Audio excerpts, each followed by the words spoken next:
Hello dear students, so today we are going to attempt a few more problems based upon the nested if else construct. Okay class.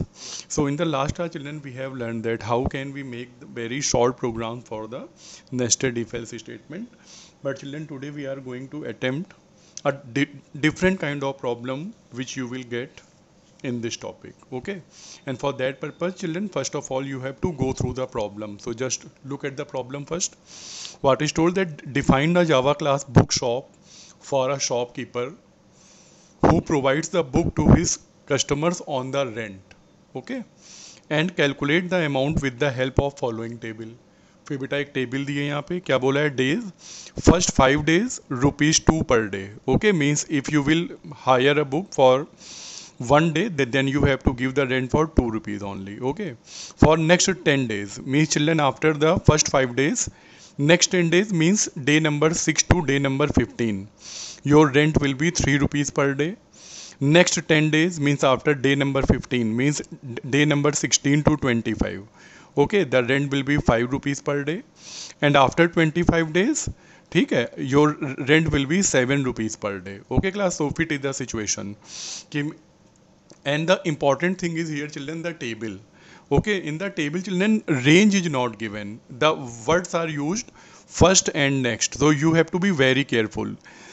These type of problem children, they are performed in a very different way. Okay, इनका जो programme लिखेंगे थोड़ा अलग होगा. पहले मैं दिखाता हूँ कि इसका जो सिंपल प्रोग्राम होता है बेटा वो कैसे लिखा जाता है. सपोज कि टेबल अगर आपकी एक ट्रेडिशनल वे में होती तो कैसी होती, ठीक है. तो सपोज बेटा देखिए कि सपोज ये टेबल अगर आपकी ऐसी होती, ठीक है. टेबल यहाँ पे क्या दिया है, फर्स्ट 5 days पर. यहाँ टेबल में क्या दिया है नॉर्मली कि if days are less than or equal to 5 then your rent is ₹2. If days are more than 5 but less than or equal to 15 days, ठीक है. अगर आपने बुक 5 से 15 डेज के बीच के लिए हायर की है तो आपको ₹3 पर डे देने होंगे. Greater than 15 but less than और इक्वल टू 25, अगर आपने बुक 16 से 25 डेज के बीच के लिए हायर की, then your rent will be ₹5 per day. और अगर आपने 25 डेज से ज़्यादा के लिए अगर बुक हायर की है तो ₹7 पर डे. ठीक है. तो इसका प्रोग्राम जो बेटा आप बनाते वो कैसे बनाते, सिंपली, ठीक है. सपोज बेटा बुक आपने हायर की 4 डेज़ के लिए, ठीक है. अगर आपने बुक 4 डेज़ के लिए हायर की तो क्या होगा, सपोज आपने एन की एंट्री कर दी, आपने कहा n equal to S dot next INT, ठीक है. तो अब क्या होगा, if n is less than equal to 5, क्या बेटा, और n में क्या इनपुट किया आपने 4, क्या 4 5 से कम है, यस. तो क्या हो जाएगा, bill equal to 2 multiplied by N, यानी कि 2 मल्टीप्लाइड बाई 4, और आपका आंसर कितना आ जाएगा, ₹8. ठीक है. और वही ₹8 आप आगे जाके प्रिंट कर देंगे. इसके बाद आगे चलिए. सपोज सेकेंड टाइम आपने बेटा n की वैल्यू क्या इनपुट कर दी, 10. अब क्या होगा, 10 देखो कौन सी रेंज में आ रहा है, सेकेंड रेंज में, 5 to 15 के डेज के बीच में. तो आपका रेंट क्या है पर डे, ₹3. तो आपने क्या कहा, क्या is 10 is less than 5, no, control will go to the else. तो फिर क्या 10 बेटा 5 से ज़्यादा है, यस. 10 क्या 15 से कम है, यस. आपने देखिए सेकंड रेंज चेक की कि if n is greater than 5 and n is less than equal to 15, यानी क्या n जो है 5 और 15 के बीच में है, यस. तो आपकी बार कौन सी कैलकुलेशन चलेगी, ये वाली, bill equal to 3 multiplied by n. तो यानी 10 इंटू 3 कितना हो जाएगा बेटा, 10 into 3 that will turn to ₹30. तो आपका ये वाला बिल आ जाएगा ₹30. फिर प्रोग्राम चलाइए अब कि आप n में 20 इनपुट कर दीजिए. 20 बेटा किस रेंज में आएगा, थर्ड रेंज में, 15 से 25 डेज, तो ₹5 है. तो इज n यानी 15 is 20 is greater than 15 and less than 25, yes. Bill will be equal to ₹5 per day. तो यानी 5 इंटू एन, तो क्या हो जाएगा बेटा, 5 into 20 that will be equal to ₹100. तो ये आपका ₹100 आंसर आएगा. और आप फिर से एक बार चलाइए प्रोग्राम और n की वैल्यू 30 इनपुट कर दीजिए. 30 क्या बेटा 5 से कम है, नो.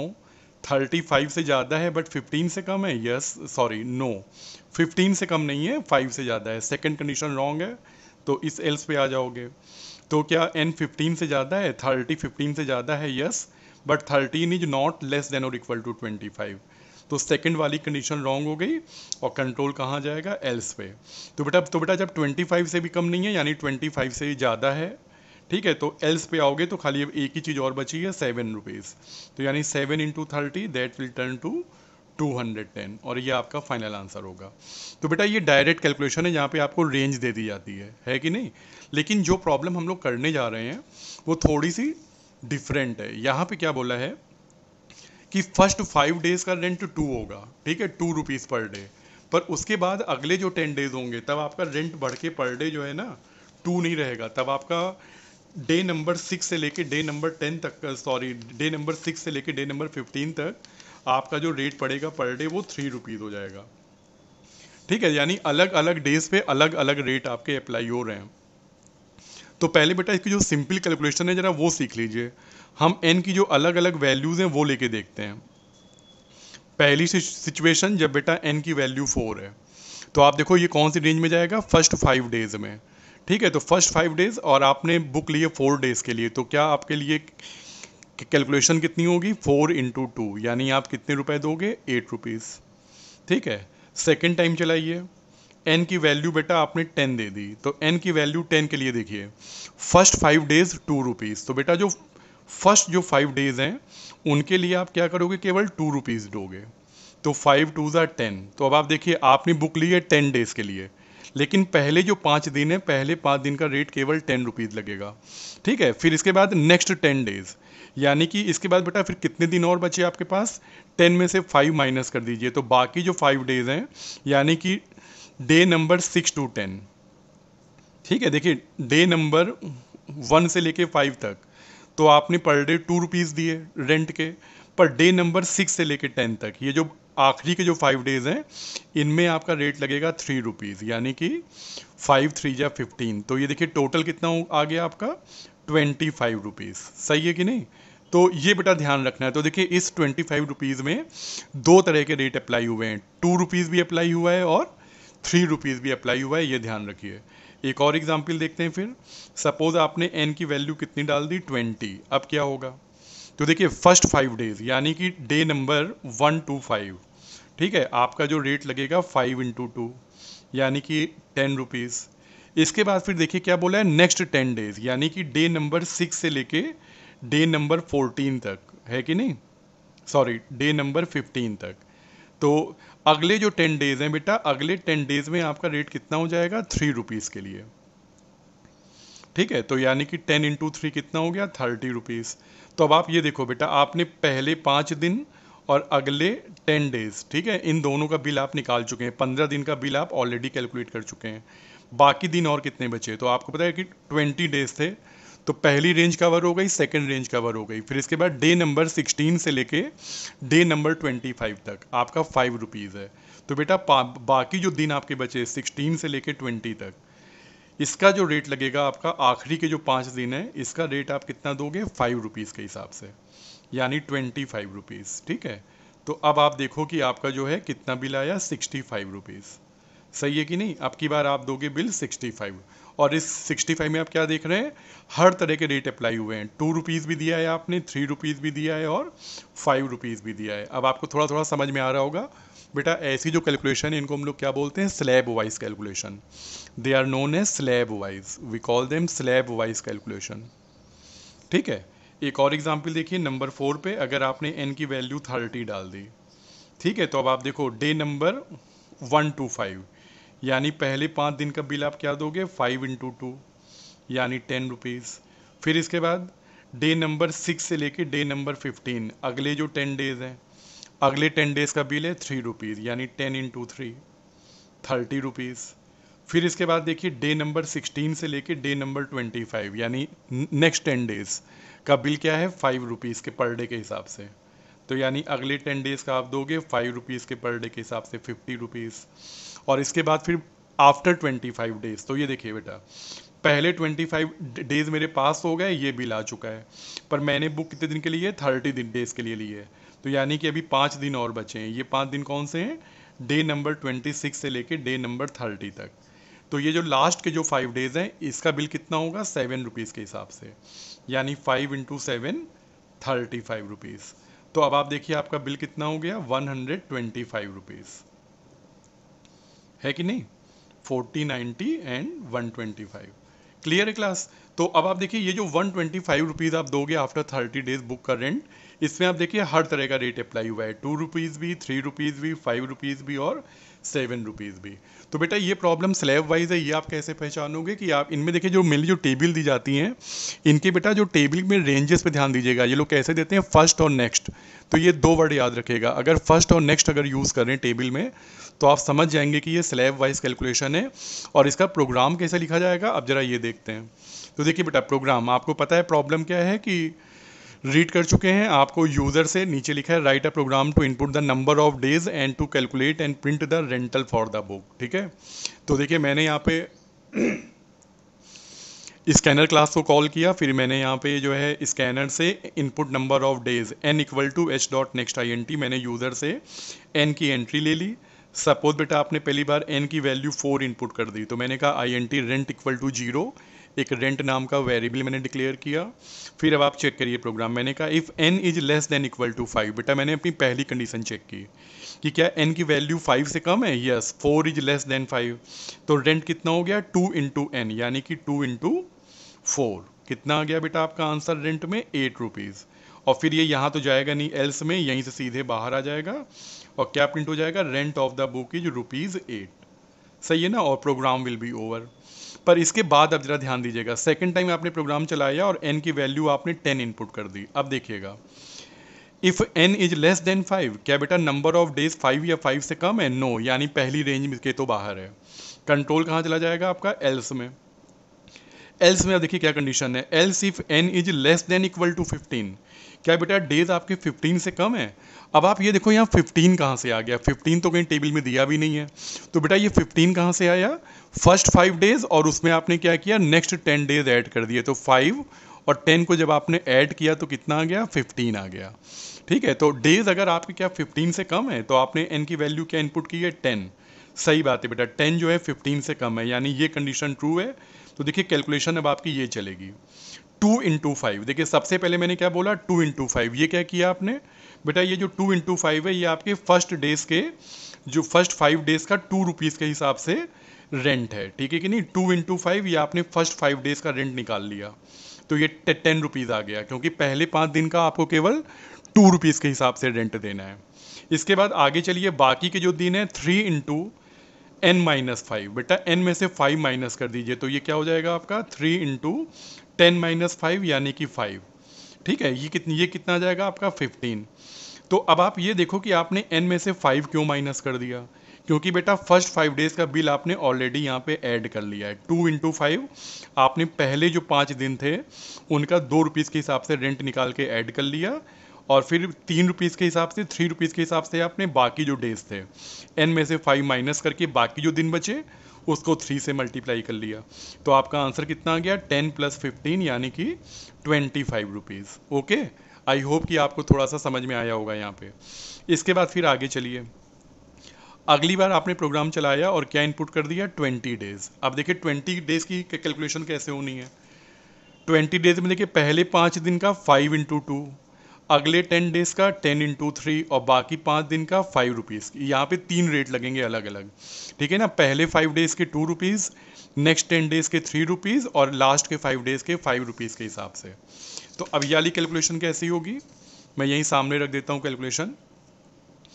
तो देखिए मैंने कहा else if n is less than equal to 25, तो आपने n की वैल्यू 20 इनपुट की है। 20 बेटा 5 से कम नहीं है, 15 से भी कम नहीं है, तो ये आपको इस एल्स पे भेज देगा। तो क्या 20 25 से कम है, यस। तो अब देखिए यहाँ पे ये 25 कहाँ से आया, 25 तो टेबल में दिया नहीं है। तो 25 बेटा कैसे आया, फर्स्ट 5 डेज, नेक्स्ट 10 डेज और नेक्स्ट 10 डेज, सबको इन तीनों को ऐड कर दीजिए, पहली की जो तीनों रेंज है। तो 15 में जब आप 10 ऐड करोगे तो कितना आ जाएगा, 25 आ जाएगा। तो ये 25 के लिए क्या किया आपने, फर्स्ट 3 रेंज ऐड कर दी। तो बेटा 20 इज लेस देन 25। तो अब आप जो कैलकुलेशन करोगे वो कैसे करोगे, 5 इंटू 2। तो बेटा ये पहले 5 दिन का आपने रेंट कैलकुलेट किया। 3 इंटू 10, ये आपने अगले 10 डेज का रेंट कैलकुलेट किया, day number 6 to day number 15 का। तो 10 इंटू 3 30 आ गया। और फिर बाकी कितने दिन बचे, तो बेटा देखो 5 डेज और 10 डेज, यानी 15 डेज का रेंट तो आप निकाल चुके हैं। तो n में से 15 माइनस कर दीजिए, कितना बचेगा 5। तो बाकी 5 डेज़ का 5 रुपीज़ से मल्टीप्लाई कर दीजिए। ठीक है, तो ये आपका आखिरी के 5 दिन का। तो ये आपका ये देखिए 5 इंटू 5 25, तीनों को ऐड करेंगे तो कितना आंसर आ जाएगा आपका 65 आ जाएगा। ठीक है, और ऐसी अगर आपने 25 डेज से भी ज़्यादा डाल दिया, सपोज आपने n की वैल्यू 30 इनपुट कर दी, तो क्या होगा? तो आप जानते हो 35 से कम नहीं है, 15 से भी कम नहीं है, 25 से भी कम नहीं है। बेटा ऊपर की तीनों कंडीशन रॉन्ग हो जाएगी, कंट्रोल कहाँ जाएगा? एल्स में। तो यहाँ पे देखिए आपने क्या किया, फर्स्ट 5 डेज का 2 इंटू 5 10 रुपीज़, 3 इंटू 10 अगले 10 डेज का, ठीक है, day number 6 to day number 15, फिर 5 इंटू 10 ये आपका हो गया डे नंबर 16 टू 25। तो आप ये देखिए आपने 25 डेज का बिल कैलकुलेट कर लिया पहले। ठीक है, और बाकी कितने दिन बचे? n-25, बाकी 5 डेज का 7 रुपीज़ के हिसाब से। ठीक है, तो ये आपका ये जो सारी कैलकुलेशन देखिए 5 इंटू 2, 10 इंटू 3, 10 इंटू 5 और 5 इंटू 7। ठीक है, सारे कैलकुलेट करके आपका आंसर आ जाएगा 125 और यही आपका आगे निकल के प्रिंट हो जाएगा। ठीक है, अच्छा बेटा यहाँ जहाँ आपने ये कैलकुलेशन लिखी है ना 5 इंटू 2, 3 इंटू 10, आप चाहो तो यहाँ पे क्या कर सकते हो, एग्जैक्ट फिगर भी लिख सकते हो। जैसे यहाँ पे 5 इंटू 2 को आप क्या लिख सकते थे, 10 प्लस 30 और प्लस 50। ठीक है, और प्लस जो कैलकुलेशन है 7 इंटू n-25, आप ये लाइन भी यहाँ लिख सकते हैं। क्लियर है क्लास? तो आई होप कि ये प्रोग्राम थोड़ा समझ में आया होगा। ऐसे ही एक सिमिलर बेटा एक और प्रॉब्लम है, वो भी देख लीजिए तो आपको और अच्छे से ये क्लियर हो जाएगा। ठीक है, ये वाली जो प्रॉब्लम है इसको बेटा देखिए ध्यान से। ये वाली प्रॉब्लम में क्या बोला है कि UP state electricity board charges their consumers according the units consumed per month as per the given tariff. क्या बोला है? अप टू 100 यूनिट, यानी कि जो अगर आप केवल 100 यूनिट तक कंज्यूम करते हैं तो चार्ज क्या होगा, 3 रुपये 50 पैसे पर यूनिट। नेक्स्ट 200 यूनिट, अगली जो 200 यूनिट होंगी आपका चार्ज होगा 5 रुपीज़ पर यूनिट। ठीक है, फिर है नेक्स्ट 200 यूनिट, चार्ज हो जाएगा 6 रुपये 50 पैसे पर यूनिट और 501 एंड अबोव। ठीक है, या और अगर 500 से ज़्यादा यूनिट होंगी तो आपका चार्ज होगा 8 रुपीज़ पर यूनिट। फिर बोला है write a Java program to input the name of consumer and total units consumed in a month and to compute and display the amount to be paid by the customer after adding service charge ₹100 to the bill।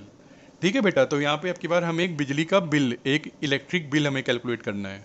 ठीक है, programme कैसे बनेगा? सबसे पहले आप देखो तो up to next next, तो जैसे ही मैंने क्या बोला था, आप फर्स्ट या नेक्स्ट वर्ड पढ़ें अपनी टेबल में तो समझ जाएं कि कैलकुलेशन आपकी स्लैब वाइज है, सिंपल नहीं है। पहली जो बनेगी कंडीशन वो क्या बनेगी, लेस देन और इक्वल टू 100 यूनिट के लिए।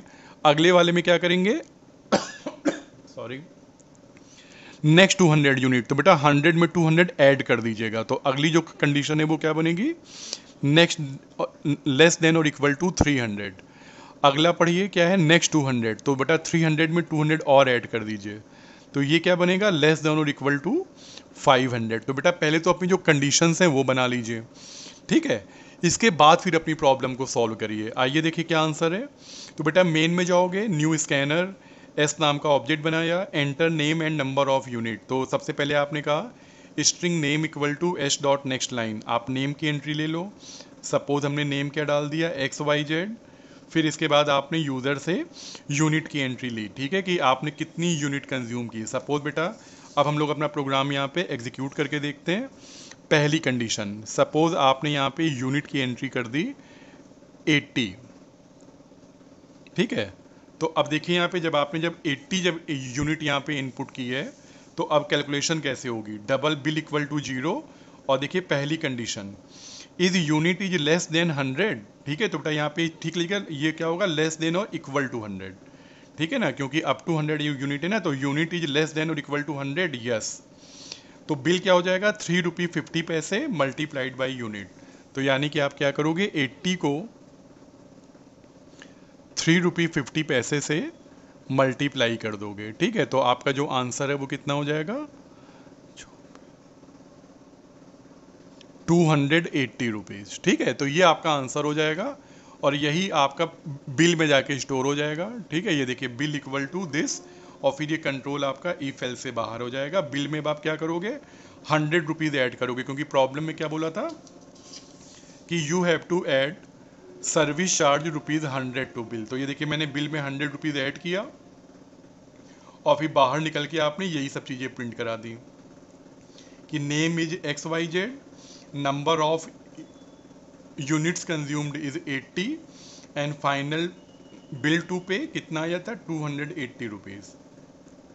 तो ये सारी इंफॉर्मेशन बेटा आपकी प्रिंट हो जाएगी। इसके बाद फिर देखते हैं सेकंड एग्जाम्पल। सेकंड एग्जाम्पल में आपने क्या किया बेटा, जो वैल्यू है यूनिट की वो आपने क्या इनपुट कर दी।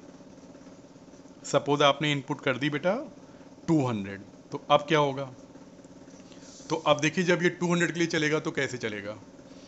आपने यहाँ पे 200 इनपुट किया, is unit less than equal to 100, no, control कहाँ चला गया, एल्स पे। तो if unit is less than और इक्वल टू 300, अब देखिए ये 300 कैसे आया, फर्स्ट 100 में आपने जब नेक्स्ट 200 ऐड कर दिया तो आपका ये 300 आ गया, है ना।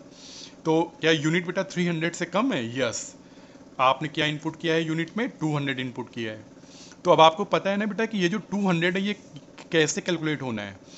फर्स्ट 100 का तो ₹3.50, तो बेटा जो यूनिट नंबर 1 to 100 है, ठीक है, उसका तो आप क्या करोगे, 100 यूनिट का ₹3.50 से रेट कैलकुलेट करोगे, ठीक है। तो ये कितना हो जाएगा आपका ₹350। ठीक, इसके बाद लेकिन जो बाकी जो यूनिट है यानी कि यूनिट नंबर 101 से लेके 200 तक, जो लास्ट की जो बाकी बची हैं वो कितनी बची हैं, यूनिट 100। तो बेटा बाकी 100 जो बचेंगे यूनिट वो कहाँ आएंगी, आपकी सेकंड वाले स्लैब में। फर्स्ट 100 के बाद अगली 100 सेकंड स्लैब में, और सेकंड स्लैब में क्या रेट है, ₹5। तो बेटा बाद वाली जो 100 यूनिट है इनका रेट होगा ₹5 के हिसाब से। तो यानी कि क्या हो जाएगा 500। तो यानी आपका जो फाइनल बिल आएगा वो कितना आएगा, ₹850। ठीक है, समझ में आया बेटा।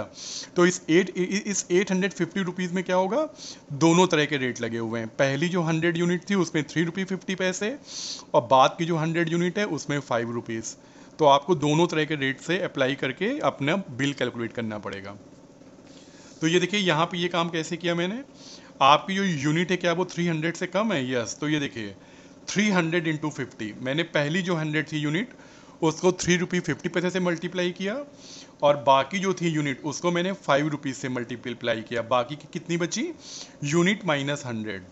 तो बेटा मैंने यहाँ यूनिट में से 100 माइनस कर दिया। देखिए सबसे इंपॉर्टेंट यही है क्योंकि यहीं पे फॉल्ट होती है। यूनिट से आपने 100 क्यों माइनस कर दिया, क्यों, क्योंकि बेटा पहली जो 100 यूनिट का बिल आपने ऑलरेडी ₹3.50 से मल्टीप्लाई करके कैलकुलेट करके ऐड करा दिया है बिल में, है ना। तो बेटा पहली 100 यूनिट ऑलरेडी कैलकुलेट हो चुकी हैं। तो तभी मैंने अपनी नंबर ऑफ यूनिट्स में से पहले 100 माइनस कर दिया, तो बाकी जो बच गई यूनिट वो ₹5 से मल्टीप्लाई होंगी। ठीक है, तो आपका ये बिल आ जाएगा ₹850 और बिल में जाके ऐड हो जाएगा। फिर यहाँ से बाहर जाओगे, बिल में ₹100 और ऐड कर दोगे, तो 850 क्या बन जाएगा आपका 950 और वही आपका आगे जाके प्रिंट हो जाएगा।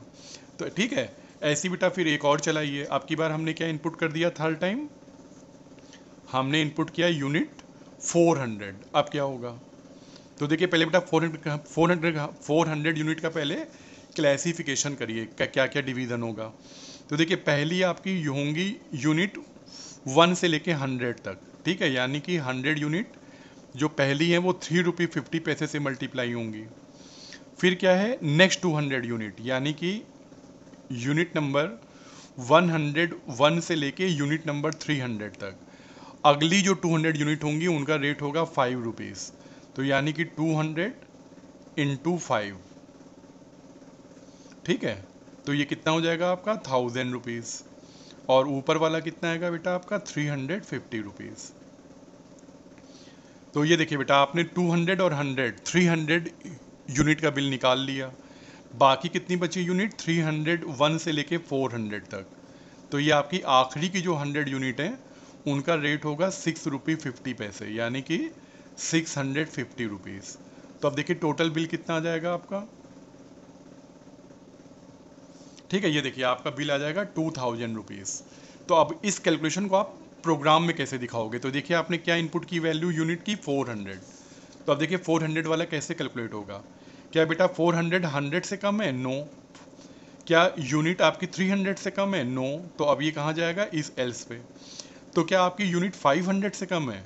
यस, ये वाली कंडीशन ट्रू हो गई। तो देखिए पहली जो 100 यूनिट है उसको आपने क्या लिखा, 3 रुपये 50 पैसे इंटू 100। ये देखिए पहली वाली कैलकुलेशन कर दी आपने, 100 को 350 से, फिर आपने बोला 5 इंटू 200, अगली जो 200 यूनिट है उसको 5 से मल्टीप्लाई किया, इसके बाद की जो सॉरी ये था, और फिर बाकी कितनी बची यूनिट आपकी यूनिट, आपने यूनिट में से 300 माइनस कर दिया। क्यों बेटा माइनस कर दिया? क्योंकि आप ये देखो आपने 100 और 200, बेटा जो फर्स्ट 300 थी यूनिट इनका बिल आपने ऑलरेडी कैलकुलेट कर लिया है, तो उसको माइनस करिए यूनिट में से और 650 से मल्टीप्लाई कर दीजिए, तो बिल कितना आ जाएगा आपका 2000 रुपीज़। और बस यहाँ से बाहर निकलिए, बिल में 100 रुपीज़ और ऐड करेंगे और सब प्रिंट कर देंगे। ठीक है, ऐसी बेटा अब आप फाइनल वाला समझ गए होंगे कि कहीं अगर आपने यूनिट अगर 600 इनपुट कर दी तो क्या होगा। 600 आप जानते हो कि ये तो आपका 500 से भी कम नहीं है, तो यानी ये आखिरी कंडीशन में जाएगा कि अगर 500 या 1 उससे ज़्यादा है तो देखिए क्या क्या कैलकुलेट किया मैंने, बिल 350 इंटू 100, जो पहली 100 यूनिट है उसका 3 रुपये 50 पैसे से, ठीक है, कितना आ जाएगा 350। फिर इसके बाद अगली जो 5 इंटू 2, ठीक है, 2, तो अगली 200 का 5 रुपीज़ से कितना आ जाएगा बेटा 1000 रुपीज़। फिर अगली 200 का 6 रुपये 50 पैसे से। तो ये देखिए बेटा मैंने फर्स्ट 500 का बिल निकाल लिया, ठीक है, तो ये आपका कितना हो जाएगा 1300 रुपीज़, सॉरी 13, हाँ ठीक है। और फिर अब देखिए बाकी कितनी बची यूनिट, 100 और बची, बाकी 100 का 8 रुपीज़ के हिसाब से, ठीक है, तो ये आपका हो जाएगा 800 रुपीज़।